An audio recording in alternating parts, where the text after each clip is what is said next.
So welcome to another wargame review from theplayersaid.com. My name's Alexander, and today we're talking about the Battle of Blenheim, and this is 1704, so it's pre-Napoleonic, kind of Age of Enlightenment. This is a game depicting a single battle, and it's kind of it's pre-Napoleonic, but it's a very similar style of combat, and the units function very similarly. It's just not Napoleon, so you have England and the Habsburgs, and then you have a Franco-Prussian alliance, and there was a decisive combat. I think this is part of the War of the Spanish Succession, and this was kind of a decisive battle as part of that campaign. So, before we get ahead of ourselves, this is designed by Steve Pohl, and it's a very unique game, and it's the first of his games part of the 7 Hex series. 7 Hex system, and we'll get to that here in a second, what that means. It's put out by Legion Wargames, just came out this year, and it's a kind of flew under the radar a little bit, but it's frankly a period that we don't game a lot, and the name Blenheim gets bandied about a lot in English history. Like, I've heard of it, but never really learned anything about the history and kind of what was going on. So Battle of Blenheim, it was fought over a series of small towns, Oberglauheim, Blenheim, and Lutzingen, which is just off of the Danube, and it's what you'd expect, right? So there's a kind of a line of formation of Allied troops, and there's a Franco-Prussian alliance, and it's infantry, line infantry, there's cavalry, and then there's kind of artillery batteries, and it's that style of combat, moving your lines up, shooting with your kind of cannons, and doing your flanking with your cavalry, doing cavalry charges, things like that. So all of that, and if you want to look at the unboxing, you can kind of see some of the components. All of that is done in effectively a 12-page rulebook, which was very exciting to me because usually a lot of this era game, there's a lot of minutiae involved in the units themselves, the various different styles, their formations, their different battle lines, and keeping track of all that. This 7 Hex system does all that for you, and it is a very, very it's unique for sure, and I've never seen this in a game before, and it is also very ingenuitive. It's very clever, and it's also interesting in the rulebook here. Steve Dogs it's got his designer notes in here, a fascinating read about how this game even came to be, and the kind of his history with this, because this is a system that he developed years and years ago, decades ago, and it was kind of poo-pooed, and then he kind of brought it back, and Legion were like, yeah, this is really cool and a really easy way to put that style of combat onto a board and to get it played. And I'll kind of explain to you what that is, and I'll show you later. I'll show you the board, but basically, this map is divided up. Yeah, you've got the normal hex grid, but each of the hexes has like this. There's 7 hexes, and it's divided up into this large area of 7 hexes, and that's why it's called the 7 Hex system.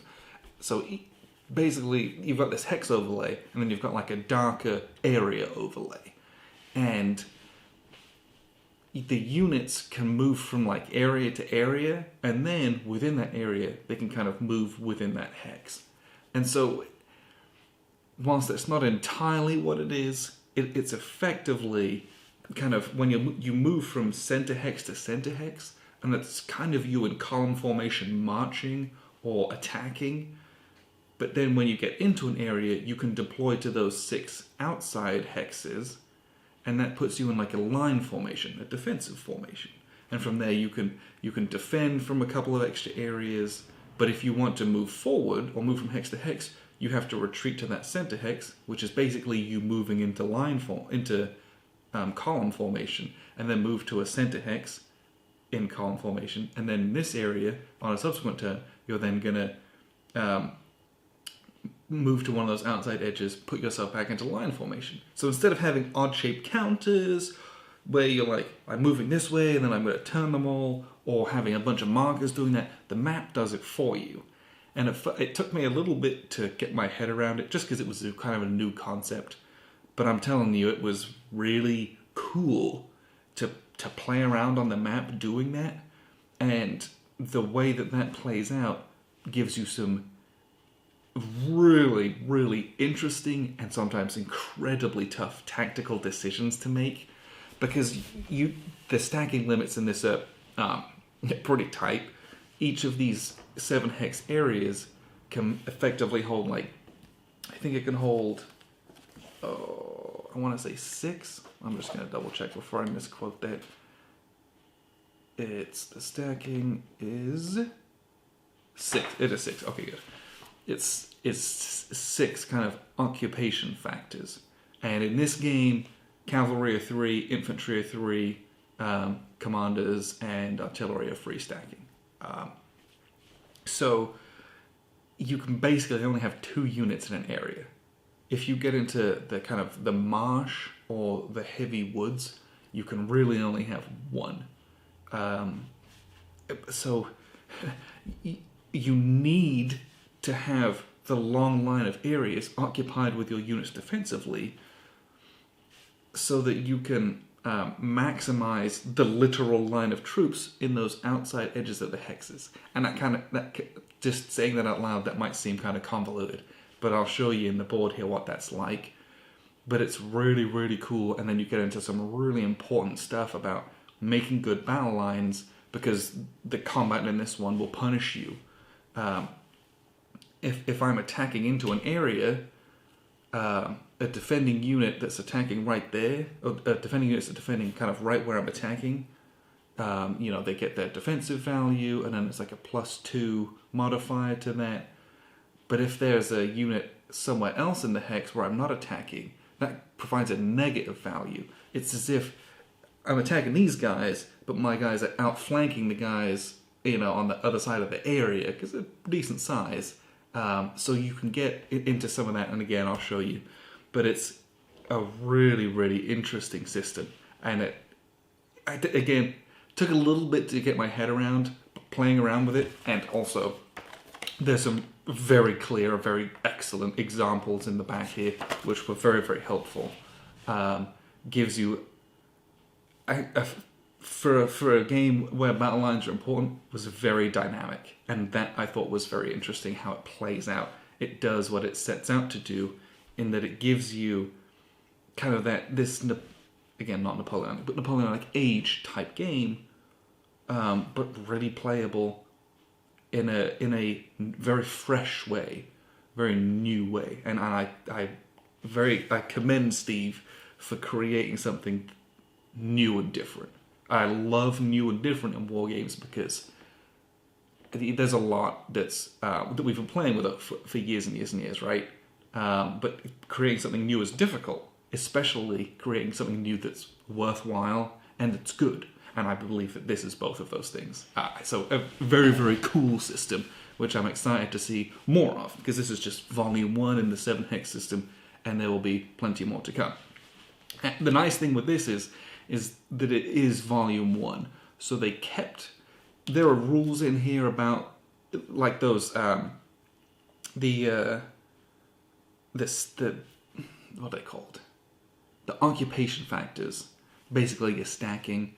It's not necessarily as important in this game, because you basically have a stacking limit of 2.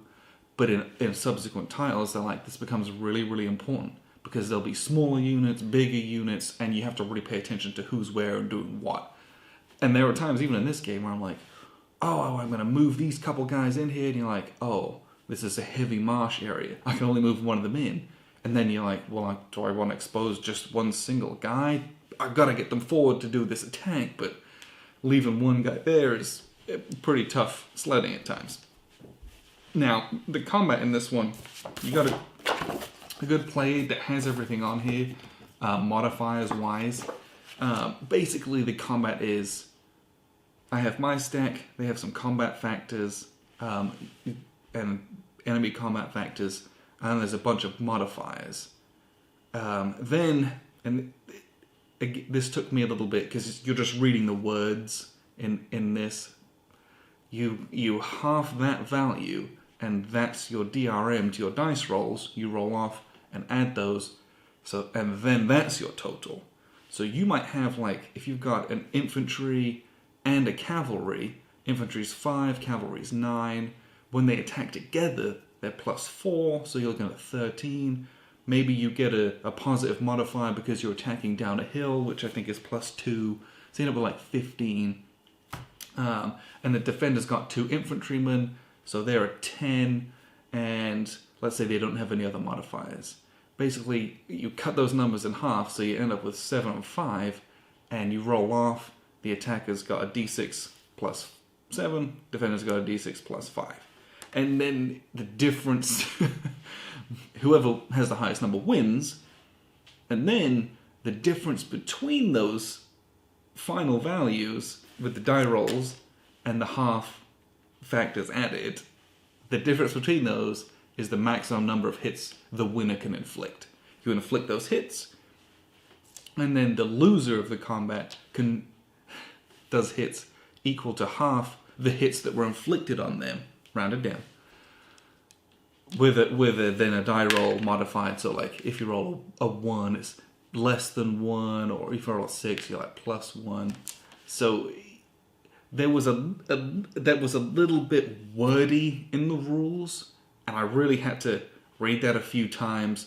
But once I did it, it's not bad. But I was reading and I was like, which number is this? Because there's a lot of stuff in that, and it's just a lot of words. But again, very, very, very helpful is the examples of play in the back. They have some examples of combat, and they describe this step. Here's what it is. Here's the value. And it's a little bit mathy at times because you have a lot of factors you got to add up, and you got to divide them. Then roll a dice, add it together. Then it's the difference between the two, and then that's how many hits I can do. And then I got to divide that number, and that's how many hits you can do, plus or minus this extra little die roll. So there's some numbers going on, but it's after the first couple combats, it wasn't bad. It wasn't, honestly. So that was something where there's a little bit of a learning curve in there. That wasn't the easiest combat system to learn, but once you play it out a couple of times, the results of the combat are pretty realistic. And I like that it's, the loser does half the number of hits rounded down. I always like a game that does that, because then you can get into some very interesting situations with, do I just kind of try and do an equal attack just to inflict a loss, even though I might not win, and then kind of charge him with cavalry in the next turn? Or do I wait and hopefully I get my cannon fire in to disrupt and weaken them, and then I can charge in with a big stack? You got some good choices to make there, and that's one of the other things I wanted to talk about was the artillery in this one. You got cannons of different calibers.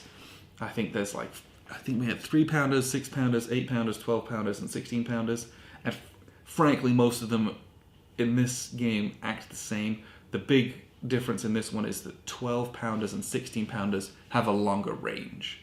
I don't think they have any other. There's no combat factors that they don't have better combat or anything like that.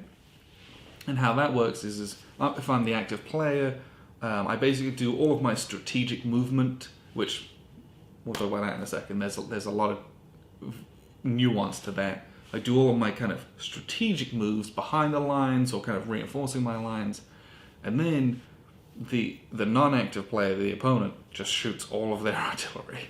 You just kind of go down the line or however you want to do it, and they just fire. This guy's going to shoot him, roll a dice, or roll, it's 2d6, and you're basically looking for an 8+, depending on what the range is at. And so you've got to moving guys up, and they might get disrupted immediately, which can be devastating. Or you're trying to target, I'm going to attack here and here, and really try and get this stack weakened so I can charge in with my troops and really split their lines. Again, full of great choices in this one because the artillery kind of sets up pretty evenly spread out between your lines. There's a few kind of kill zones that you can make very early on where you can get artillery crossfire and you can really, cut a hex to shreds and then move in. And that's the case on both sides. In this one, the Franco-Prussian alliance, the blue guys, they're basically defending. Their job is to not lose control of the victory hexes, which are the main cities. So they're just trying to inflict losses on the allies as much as possible. And so it can be very, very important for them to use that artillery just to really stunt where spearheads and attacks might be coming from. So if you're kind of setting up what was an obvious attack over here, that's where you're going to launch artillery at them to kind of give them a bloody nose so they can't actually do their attacks, because disrupted units can't make that tactical move in to do an attack. So a really interesting nuance across the board. That strategic movement I wanted to talk to you about. Most games, strategic movement is like, behind enemy lines, you can move X amount of spaces from here to here, or you can follow a train track or whatever. This one has a bunch of different strategic moves. There's 3 different strategic movement types, which at first I was like, why do I need this? One of them is basically moving only on roads. And that's kind of your traditional, I'm way in the back here, I'm going to move like 6 hexes on a road, and you can't end anywhere near an enemy, basically. But then there's kind of your normal strategic movement B, which is doing the same thing, but without a road. And in that one, you can move a couple hexes, or 4 if you're a cavalry unit, and you are allowed to end adjacent to an enemy unit. Normally that kind of thing in war games, they're like, can't end, adjacent to an enemy. This one, they allow that, which is really good. Just because you can get up there, but because you're then in that area in the middle of it, in column formation. And if you're moving artillery that way, that can be very bad if you get kind of caught unawares. And so the way that the strategic movement works, you're moving up, next to enemy battle lines, but you're in that column formation, and so you're not going to have any kind of a defensive benefit as much. And again, you get into just some very interesting situations from that. And then there's kind of your redeployment, which is moving within hexes or just kind of adjacent, kind of splitting and combining stacks. Then you get into the meat of the game. You do your little strategic moves. Obviously, those guys can't activate later on in the tactical phase. So you do strategic moves, enemy artillery fires, then you get to do this order giving. And the orders are really cool. There's a whole bunch of big piles of chits over here, which are like attack, defend, charge, countercharge. And I'm going to show you how that works when I show you the board, because it is fascinating how that works. What I'll do is I'll kind of show you that right now and explain orders, movement, combat, and then wrap up with a couple of final thoughts here. So we're going to start with kind of the order giving system, because that was something that was very new to me, at least in the way that this is done. In games, I dish out my orders. If I think like MBT, I assign orders to everything, and then I roll off, and then I get to do my things. Or in Field Commander Napoleon, a similar type of thing. I get X amount of orders, and I assign them, and then when it's my turn, those things trigger. Well, in this one, the orders are much more kind of variable. You might not get to do all the things that you want to do, because what happens is you just do one at a time. And we're going to just adjust here. You can see there's an order modifier track up here that goes from +3 down to -6. The Allies start with +3, and the Franco-Prussians start with +2. And that indicates that the Allies had better commanders, basically. So what happens is I might say to this unit, okay, this stack here, we're going to move and attack here. And that's basically my assigned order. That's what I'm trying to do. So I'm going to put a little marker out here. They're going to attack, and these guys are going to defend. Let's say they're right here. Okay, so we're going to attack and defend right there. And basically you roll these dice, and it's important to note which one's which. And what happens is the white dice is a 2, you add 3 to it, there's a 5. 5 is less than 6, so my order doesn't go off, and my turn basically immediately ends. You don't get to do any of that tactical stuff. So you've done all your strategic movement, they did all their artillery, but I can't actually do anything. Normally what you'd see, just a terrible rolling right now. Here we go. Normally, in this instance, I've got a 6, 7, 8, 9. 9's way bigger than 1. I'm going to do my attack. Then you're going to resolve your move and attack, and then this modifier goes down 1. And then I might say, okay, well now, this guy's going to do a tactical move. We're going to kind of move these into one of these other hexes down here. And so let's roll the dice. And again, we've got 4. Now it's only 5, 6, bigger than 2. I do my little tactical move. We're going to spread them out in a defensive formation. I move to my next guy. Well, these guys are going to attack here. Roll the dice. This goes down 1. Each time you complete an order, this goes down. So at some point, you're going to get these huge negatives, and your orders will stop. So we're at a +1 now. So now I've got a 4, less than a 5, my turn ends. I don't get to move these guys in an attack. So that's kind of the order system. Your turns are limited. You will not be able to activate all these guys and do like 15 attacks. It just cannot happen. Now sometimes you get very unlucky, and your first order, like I had, is this, and you can't do anything. Your turn's immediately over. And that can suck, but there's an optional rule where you always get to do one thing, and then you start rolling on this chart. But I like to play with the rules as is, because sometimes your orders were not followed. Sometimes the chaos of battle was too much. And I think that there's always that edge where it is very important. Sometimes you get hosed by the dice gods, but I think that's just a really cool way of doing this order modifier. You get that degrading returns on being able to issue orders. And I think that adds an interesting element to the game. Now, as you can see, this is what I was talking about. So you have these 7 hex system. Everything's got these little normal sized hexes, but then there's this large overlay of these shapes, which are 7 hexes. Now movement in a strategic phase, so this is a cavalry unit. He can basically move in the strategic phase, which is kind of the first phase of the game. If he's only on roads, he can move 8 areas. If he is just moving normally, he can move kind of 4 areas. So he might go 1, 2, 3, and this space he cannot leave because he's now adjacent to enemy units.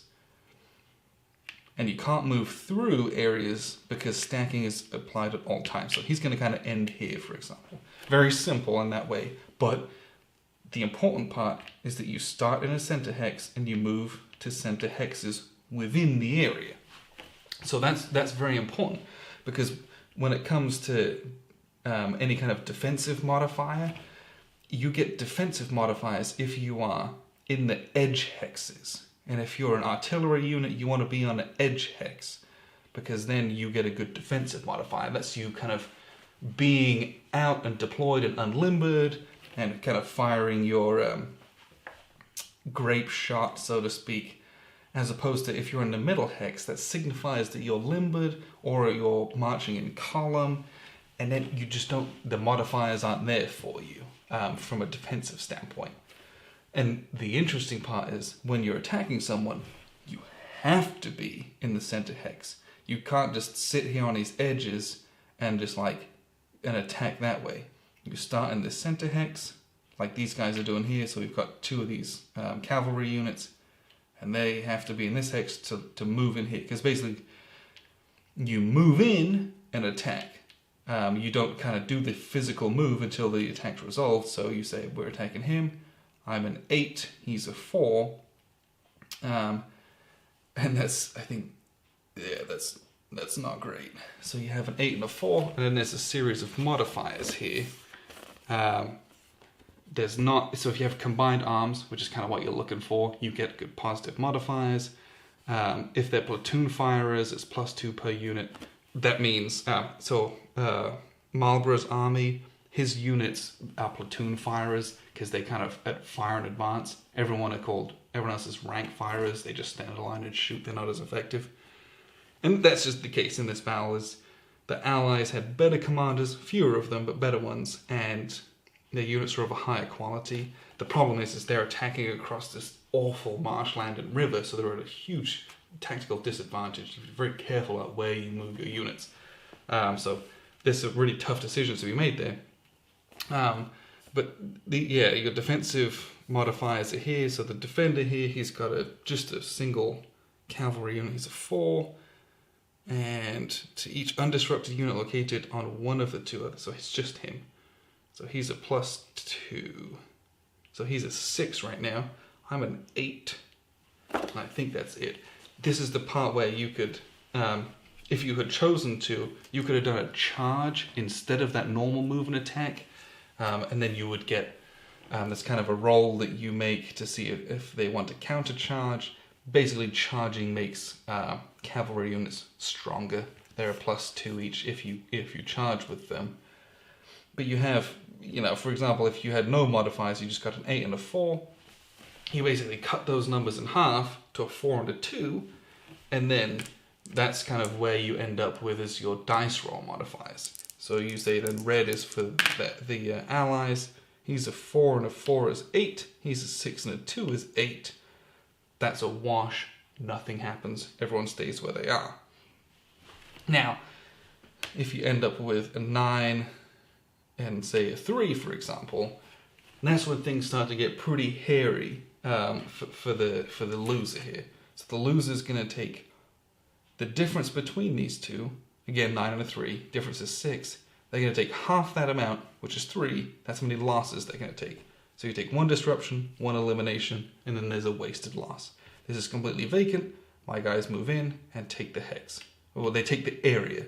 And when you advance after combat, you move into the area, and then you get to deploy yourself for free, which is nice. So you might say, ooh, these guys might attack in. I'm going to kind of deploy myself here in a defensive formation, which is nice. But then I'm very weak to this guy coming in if he wanted to kind of cut me off that way. So there's some obviously very interesting decisions that have to be made. Do I split my guys like that?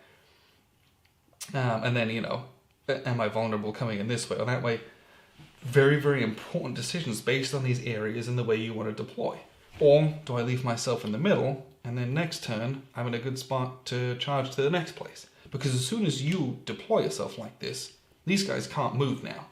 They have to spend their whole next turn getting into column formation, and then they'll be able to move the subsequent turn. So again, very, very interesting choices to have to be made here.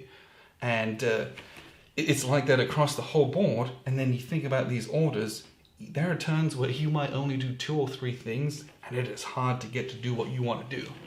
But what I like about that is that the turns go by at a good clip. It's rare that you're going to do 6 or 7 things in a turn. It is very, very rare.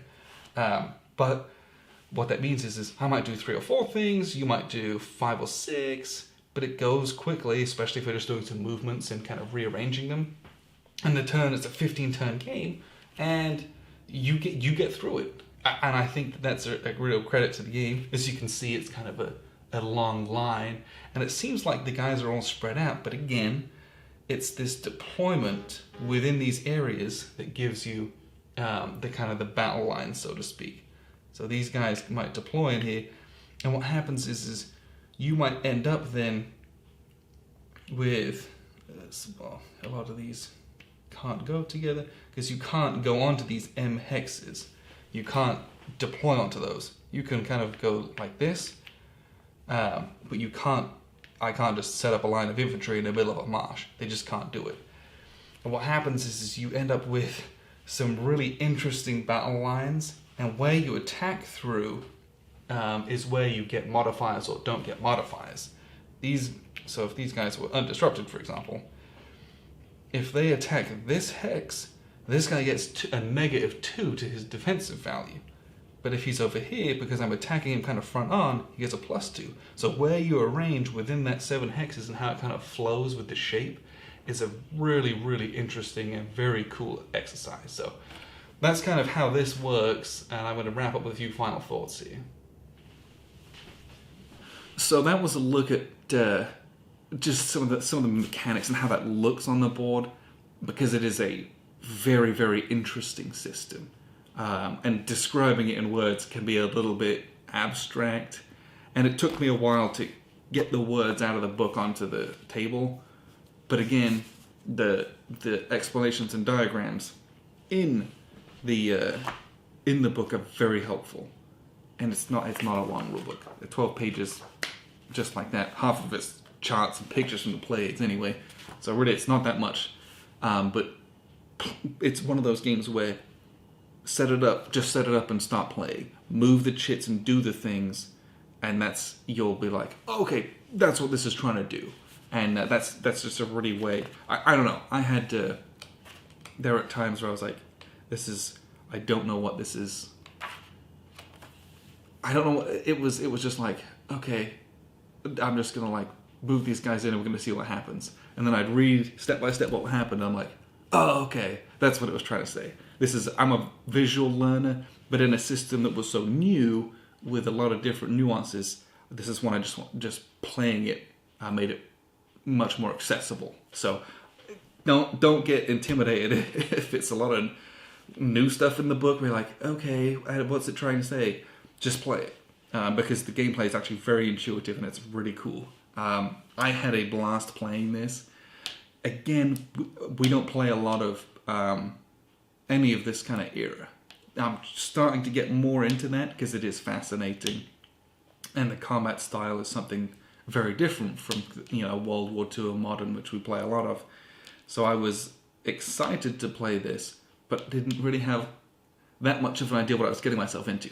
And I am happy to report that this 7 hex system is very cool, and I definitely will be playing more of this. I will play this game at least a couple more times, and this is a great solo game too. No hidden information. The order system means that you kind of just you go for broke until you can't go anymore, and then it's intuitive what both sides should be doing in the combat, in the overall battle, so to speak, and that just makes this a simple kind of battle game to play out with yourself. So good solo in this one is what I'm saying. I want to see more games from this system. You could do so much with it in this era. You could take it to full-blown Napoleonics, no problem. Just because the combat style was very similar. And I think this is a system that will interest many people just for its new take on wargaming, especially in kind of the in the 1700s here. So appreciate you guys tuning in. This has been the Battle of Blenheim 1704 from Legion Wargames, and I've been Alexander from theplayersaid.com.